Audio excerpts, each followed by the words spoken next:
Zyrtar apo punonjës të administratës të cilët marrin vendime në dëm të qytetarëve, do të duhet të paguajnë nga xhepi i tyre dëm shpërblimin. Në kuvend, deputeti demokrat Bujar Leskaj ka depozituar një projekt ligj, ku parashikohet se çdo dëm i bërë me dashje ndaj pasurive publike do të kompensohet nga zyrtarët apo punonjësit që e shkaktuan. Në dokument, theksohet se ky projekt ligj synon të rregullojë marrëdhënien midis institucioneve dhe punonjësve të tyre.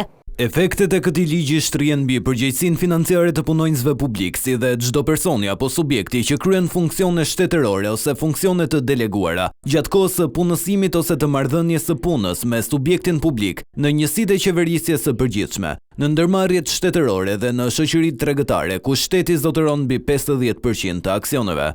Projekt ligji thekson se sa i përket pasurive publike, preken disa sektor, duke nisur nga të mirat materiale e deri tek vendime që sjellin dëm në kurrizë të qytetarëve.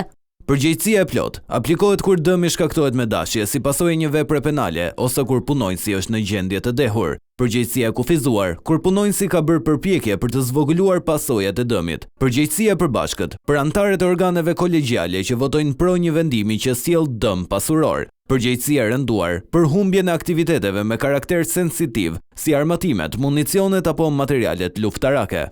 Drafti gjithashtu parashtron se çdo zyrtari apo punonjësi i garantohet e drejta për t'u informuar, për të paraqitur prova dhe për t'u mbrojtur me avokat. Vlerësimi i dëmit do të bëhet me çmimet aktuale të tregut dhe shlyerja mund të realizohet edhe përmes ndalesave në pagë, të cilat nuk mund të kalojnë 25% deri në 35% të pagës mujore.